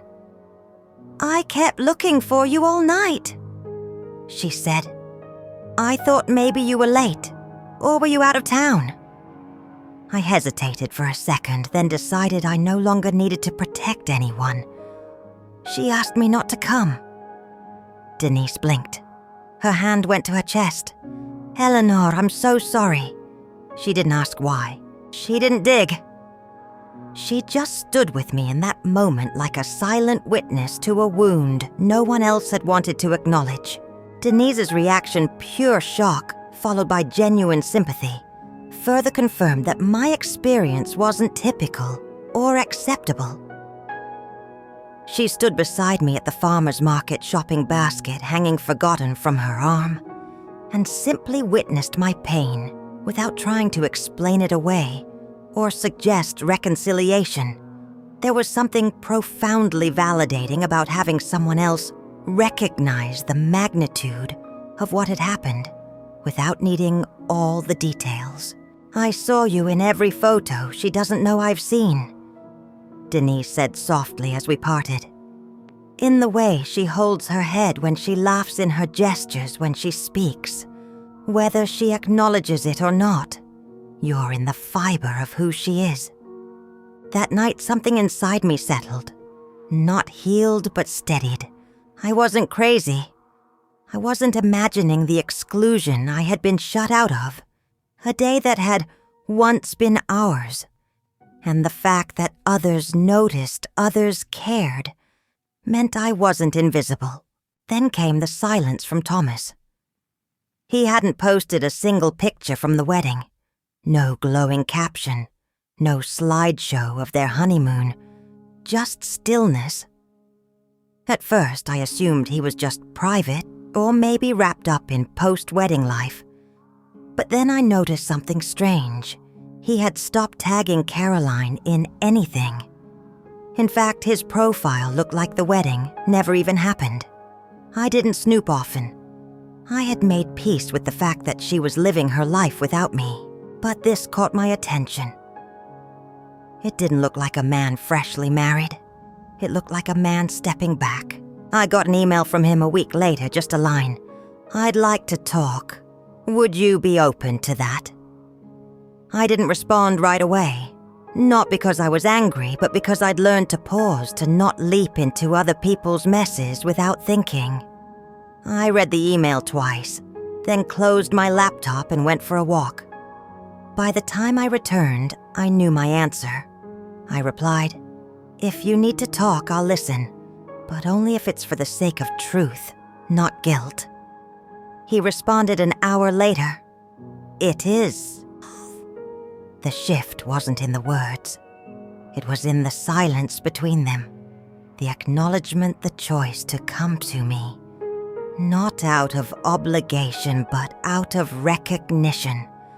Thomas's email sat in my inbox, a digital bridge to the life I'd been excluded from. His request to talk carried no specifics, no hints about what had prompted this reach across the divide Caroline had created.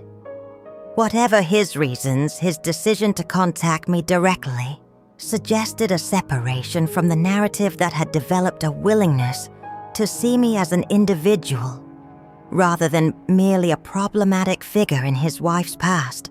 I didn't tell anyone about the emails. I didn't prepare myself for what he might say. I just waited. In the meantime, other things began to bloom. I was asked to lead one of the writing sessions at the library. The topic was narratives of loss and strength. I almost declined. Then I remembered who I had become these last few months. Someone who didn't run from her story anymore. At the session, I read a piece about a woman watching her child drift away. Not with cruelty, but with quiet indifference. I didn't use names, but the room felt heavy when I finished. And then applause. Not loud, not performative. Just enough to tell me my pain had found resonance. The piece I had written explored the particular grief of being forgotten while still alive, the strange limbo of existing in someone's history, but not their present. I had crafted the narrative carefully avoiding self-pity, while honestly portraying the disorientation of being erased by someone whose very existence was intertwined with your own. The final paragraph described the protagonist finding her way forward not by forgetting her love, but by expanding her capacity to love herself, others, the world around her. Later, one woman approached me and whispered, "Thank you." I haven't spoken to my daughter in years, but today I felt less alone. The power was shifting, not because Caroline had changed, but because I had. The center of gravity was no longer her acceptance. It was my peace. I didn't need her permission to be whole. I didn't need her validation to know my worth. And as I stepped into each day a little taller, a little surer, I felt it. I wasn't just surviving the loss of a daughter. I was reclaiming the presence of a woman. Thomas arrived on a Sunday morning, the kind where the sky is too clear to predict what's coming. I had just returned from the library, a new book tucked under my arm and a half-drunk coffee in hand, when I saw him parked in front of my house. He was sitting in the car engine, off gripping the steering wheel like it might anchor him to his decision. He didn't notice me walking up until I tapped lightly on the window. He stepped out slowly, dressed simply jeans, gray hoodie, tired eyes. He looked nothing like the polished groom from Caroline's wedding photos. Just a man carrying something heavy. "Hi," he said, voice soft. "Hi, Thomas." I replied, "Not cold, not warm, just open. Would you like to come in?" He nodded. We sat at the kitchen table, the same table where I had waited on her wedding day. The same chair, even. He noticed the necklace around my neck. The charm rested at my collarbone. I didn't explain it. I didn't need to. I don't know how to say this. He began, hands folded like a schoolboy waiting for discipline. "But I didn't come to apologize for Caroline. That's not why I'm here." I nodded. "Go on." He looked up, then down again. "I read the letter, the one you wrote, in the box. I found it the morning after the wedding." He continued. "She didn't open your gift. She didn't even bring it inside. It was in the car underneath her shoes. I opened it because I don't know. Something didn't sit right with me. And then I read the letter and everything made sense." He took a breath. "I knew there was tension between you two. She told me you were difficult, overbearing, that you were trying to control the wedding, and I believed her because, well, I thought I knew her." A silence hung between us, not heavy, just fragile. "But that letter," he said, "wasn't written by someone trying to control anything. It was written by a mother who loved deeply, fiercely, and who was hurting." I felt something twist in my chest. Not pain, not pride, just truth reflected back. "She's been different," he admitted, "since the wedding. Cold, withdrawn. It's like she got what she wanted, and still, something feels missing. I've asked her about you. She shuts down." He met my eyes then. "I guess I came here because I needed to understand for myself to see you. To hear your side, maybe. But mostly to say that someone should have sooner." I didn't cry. I didn't flinch. I just breathed. "Thank you," I said finally, "for reading the letter, for coming." He nodded. "I want to be clear, though," I added gently. "I don't need you to speak for her, and I'm not asking you to fix anything. That's not your burden." "I know," he said. The sunlight filtering through the kitchen window illuminated dust motes, dancing in the air between us. Outside, a neighbor's wind chime played a scattered melody in the breeze. Thomas looked exhausted, the kind of tired that comes not just from sleepless nights, but from carrying emotional weight too heavy for one person. We sat in silence for a few minutes. I made us tea more out of habit than hospitality. He took his mug and looked around the kitchen, his eyes lingering on the small framed photo of Caroline as a child that still sat on the windowsill. "She loved you so much," he said quietly. "I think that's what scared her." I tilted my head. "What do you mean?" "She told me once that you loved her so deeply. It felt like too much, like she could never measure up to it, that she'd disappoint you eventually." I let the words settle. So she decided to disappoint me all at once. Thomas didn't reply. He didn't have to. His words carried a revelation I hadn't considered, that perhaps Caroline's distance wasn't born solely from rejection or influence from Thomas's family, but from a fear of failing to meet expectations she believed I held. The irony was painful. In trying to avoid disappointing me gradually, she had chosen to sever our connection completely. It wasn't rational, but emotions rarely are, especially those rooted in deep-seated fears. I looked at him. This young man who had married my daughter, who had seen through her armor, who had come here not to make amends on her behalf, but to honor the truth she had buried. I saw the conflict in his eyes, the affection, the disappointment, the questions. "Whatever happens between you two," I said gently, "remember that silence is its own kind of violence, and love without accountability, can become cruelty." He nodded slowly, the words hitting somewhere deep. He stood, mug still warm in his hand. "Thank you for seeing me." I walked him to the door. We didn't hug. We didn't make promises. But before he left, he looked at me one more time and said, "If I had known, I would have made sure you had a seat." I smiled, not bitterly, but with grace. I didn't need a seat at the wedding. Thomas, I just needed someone to see that I existed. He nodded once, then he left, and I closed the door behind him. Not with anger, not with grief, but with clarity. 2 weeks after Thomas's visit, I received a letter in the mail. Not an email, not a text, an actual handwritten envelope with my name on it. In Caroline's looping cursive, I stood in the hallway holding it like it might burn. I didn't open it right away. I walked to the kitchen, made tea, and sat at the table, the same one where Thomas had told me I was seen. I traced the edges of the envelope. My heart pounded in my ears. The familiar handwriting slightly slanted to the right, with distinctive loops on the lowercase y and G, triggered a flood of memories. Lunchbox notes I had found signed with "Love Mom" in my own careful script birthday cards. Caroline had crafted with such concentration shopping lists we had compiled together for holiday meals.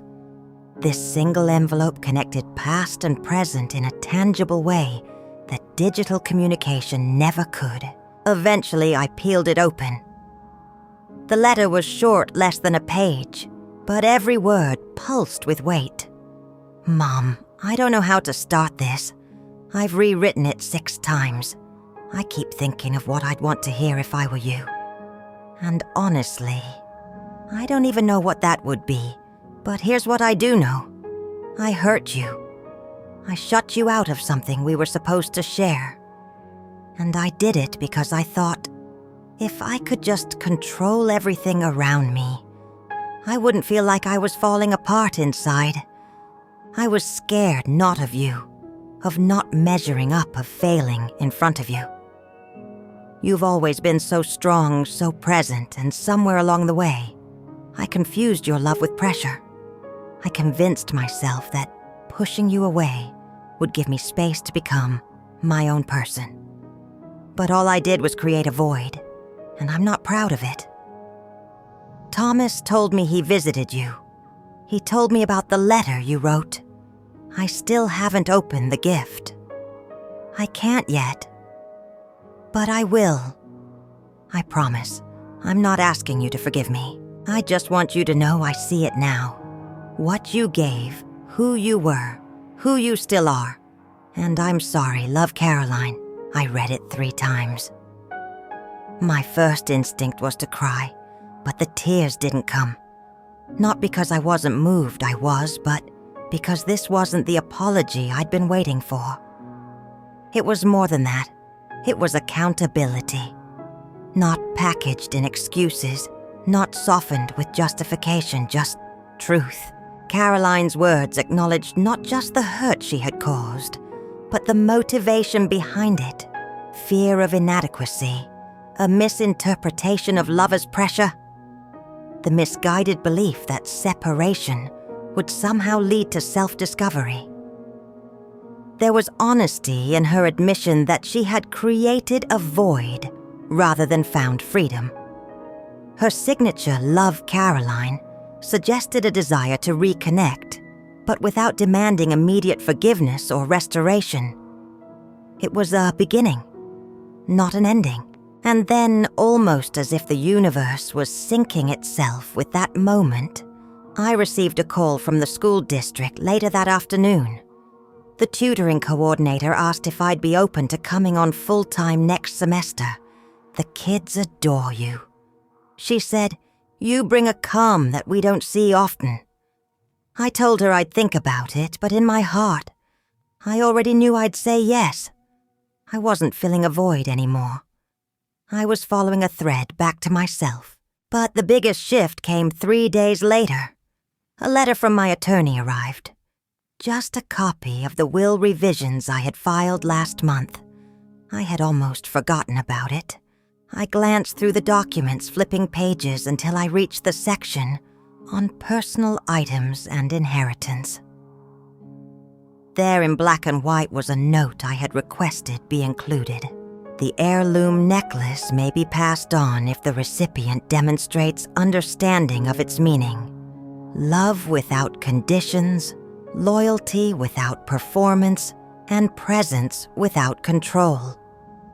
It wasn't meant as a punishment. It was a message, a boundary in the shape of legacy.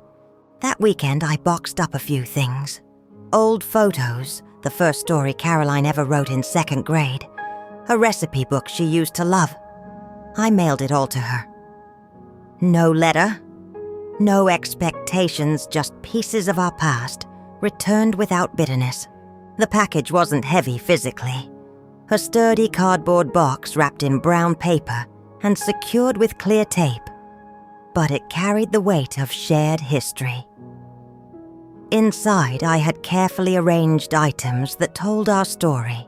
The faded photograph of Caroline at 5, proudly displaying the gap where her first tooth had fallen out.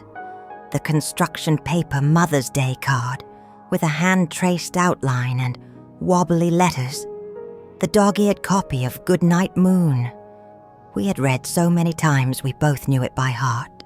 I included her first attempt at creative writing.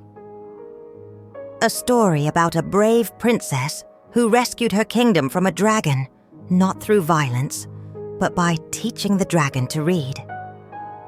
I remembered how proud she had been of this twist, insisting that knowledge is stronger than fire. Mom. These weren't the most valuable items I possessed, but they were authentic artifacts of our shared journey, snippets of the relationship we had built together before everything changed. I sent them not as an accusation or a guilt trip, but as a reminder of truth of history that existed regardless of recent pain. I didn't include a note or explanation. The items would speak for themselves. A few days later, she posted a photo on her social media, not of the wedding, not of Thomas. It was a photo of a worn-out children's book titled, "I Love You Forever." My handwriting was on the inside flap, "To Caroline, who made me a mother." The caption read, "Some things take time to understand. I'm still learning." It wasn't loud. It wasn't public for sympathy or praise. It was quiet, real, like a door slowly creaking open. And for the first time in months, I didn't feel like the story had ended with me on the outside.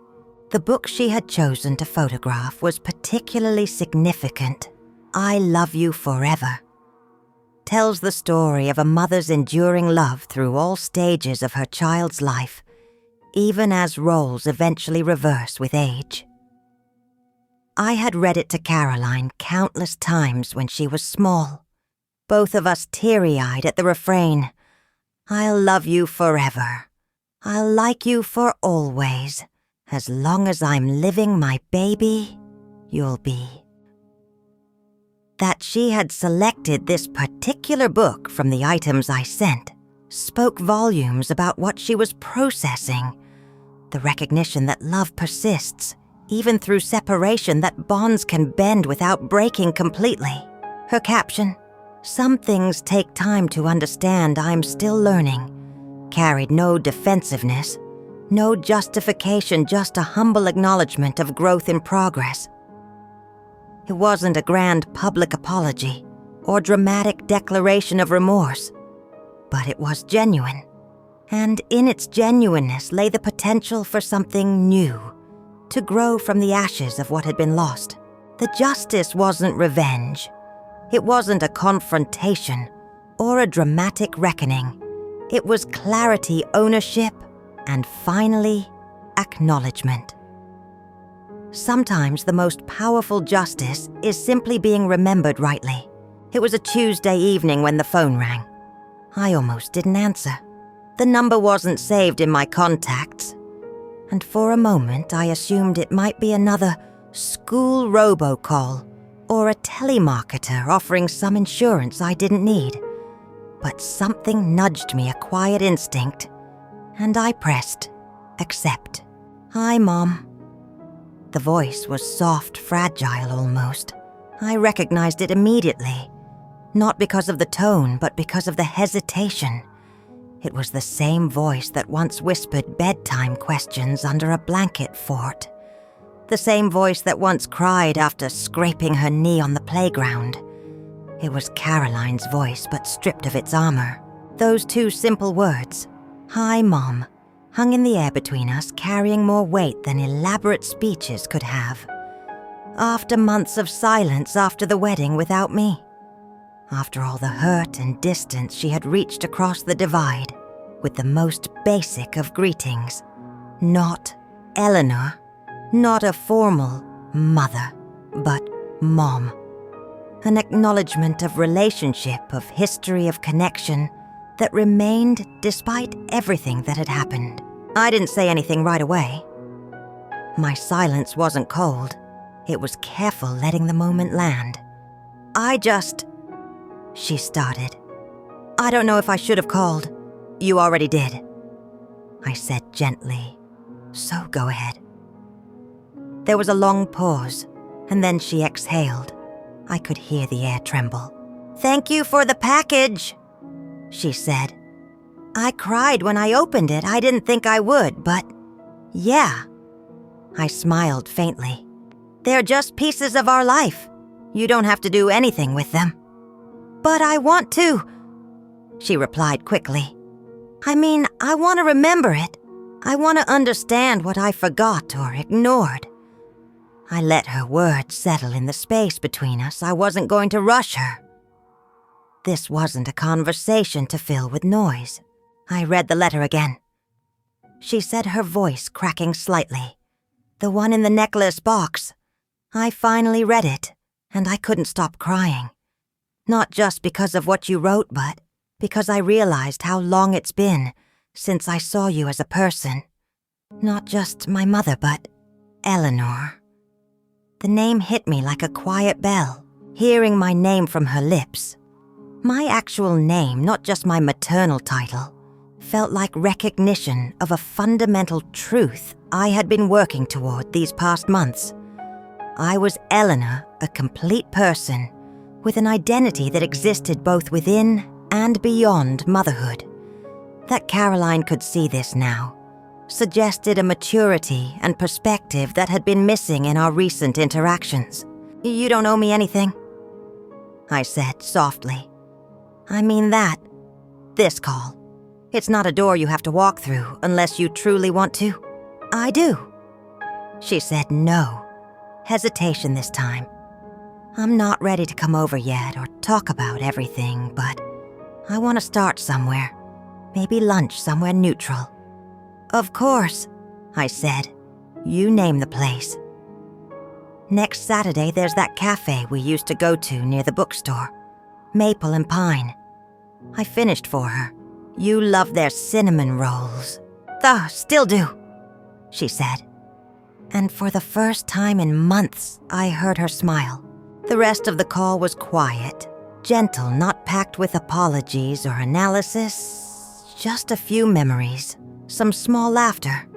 She told me Thomas had moved out for a while, not permanently, just to get some space and think I didn't cry. That was her story to carry. When we hung up, I didn't cry. I didn't leap into hope. I just stood in my kitchen, the same place I had waited for her wedding day to pass, and whispered, "Thank you." Not to her, to the moment, to the universe, to whatever part of her had softened enough to call. The following Saturday, I arrived at the cafe 10 minutes early. I wore the necklace not to guilt her, but to ground myself. I chose a table by the window, ordered 2 coffees, and watched the door. When she walked in, I barely recognized her at first.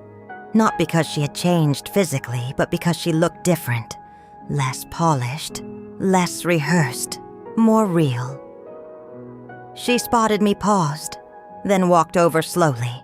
She hugged me, not tightly, but not out of obligation either. It was a real hug, tired but real. We sat, and for the first few minutes we just drank coffee and watched the street outside. "You look good," she said. "So do you," I replied, and I meant it. She pulled something from her bag, a photo of us from her childhood. We were on a beach wrapped in matching towels, grinning at the camera, like we had just discovered the ocean for the first time. "I found this," she said, setting it between us. I don't remember the exact day, but I remember how safe I felt. The photograph was slightly faded, its edges worn from years of handling. We were at the beach in North Carolina. Caroline must have been about 7, her hair in braids, her smile missing a front tooth. I remembered that day with perfect clarity how she had built an elaborate sand castle with moats and towers, how devastated she had been when the rising tide began to erode her creation, how we had wrapped ourselves in matching striped towels as the evening grew cooler. It was an ordinary day that had somehow become extraordinary in memory. I placed my hand beside the photo. "I remember that day. You built a sand castle and cried when the tide took it away." She chuckled. "You told me, even if the castle washes away, you'll always know how to build it again. That sounds like something I'd say." She nodded, eyes glassy. "I forgot a lot of things, Mom. I want to remember them if you'll let me. I never stopped hoping you would." We didn't fix everything over coffee and cinnamon rolls. There were too many wounds for that.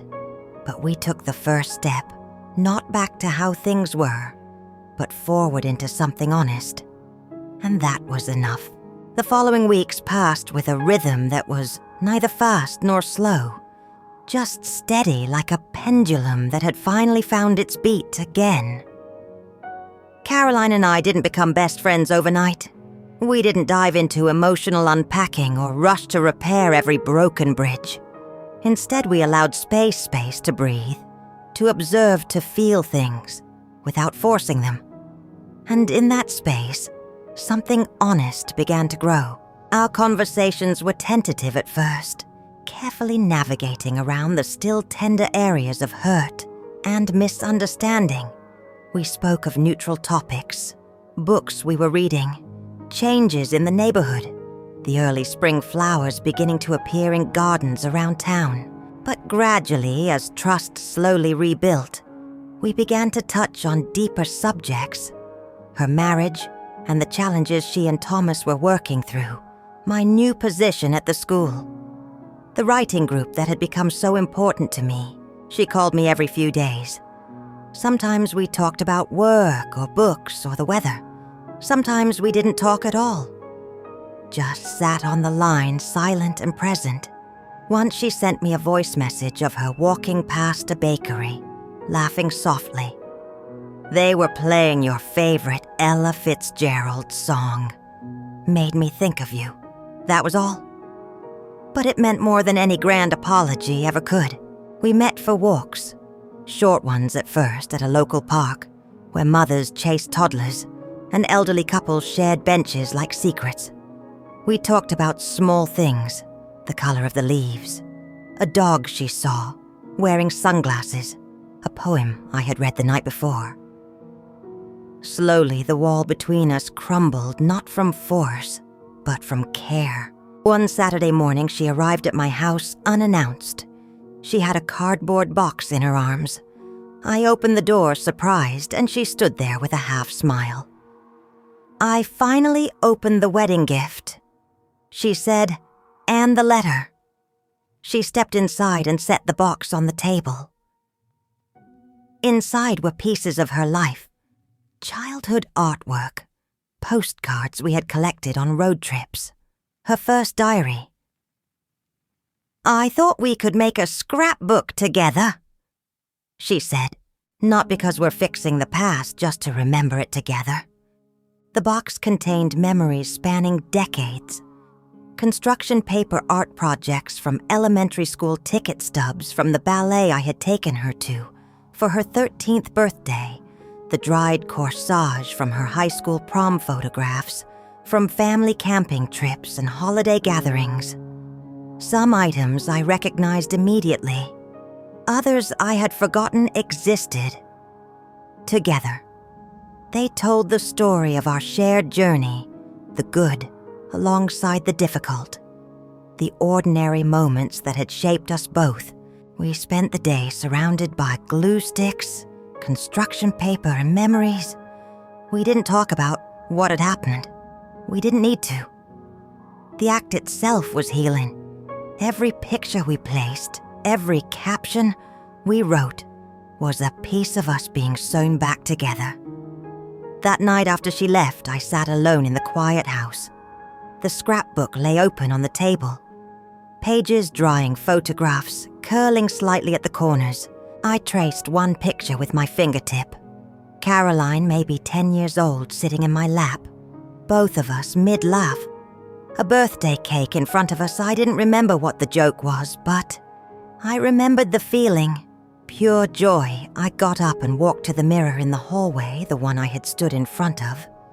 The day I decided to reclaim myself, I looked at my reflection, not for vanity, but for truth. I saw a woman who had been broken not once, but repeatedly, and who chose not to stay broken. A woman who had loved with her whole being, lost without reason, and somehow found the courage to keep giving anyway. Not just to others, but to herself. The reflection showed Eleanor Mitchell, not just Caroline's mother, but a woman in her own right. A woman who had rediscovered her passion for writing, who had returned to teaching, and found renewed purpose in helping children learn to read, who had created a life with room for both motherhood and selfhood. The necklace still hung around my neck, catching the light as I moved, reminding me of continuity and change, of what remains, even when everything seems lost. In that moment, I realized I had never been waiting for Caroline's apology. I had been waiting to see me again, and she'd come back into my life, yes, but I had also come back into my own. Not as the version of myself who lived only through motherhood, but as the woman who had held on through grief, grown through absence, and found her voice again through solitude. I went outside wrapped in a shawl and sat on the front porch. The wind was cool, rustling through the trees. The street was quiet, and the stars blinked above me like distant promises. I thought about the necklace around my neck, the heart-shaped pendant warmed by my skin. It had been meant for her. Maybe one day it still would be, but for now it belonged to me. A symbol not of loss, but of resilience. The house no longer felt like a waiting room. It felt like home mine. As I sipped a mug of tea, I thought back to the words I had told her years ago. on a beach as she cried over a sand castle the ocean had claimed. Even if the castle washes away, you'll always know how to build it again. That memory once distant returned now with a new truth because I had rebuilt. Not the same shape, not the same pieces, but stronger, wiser whole. And in the quiet of that evening, under a sky that asked for nothing, I finally understood I hadn't lost my daughter. I had found myself.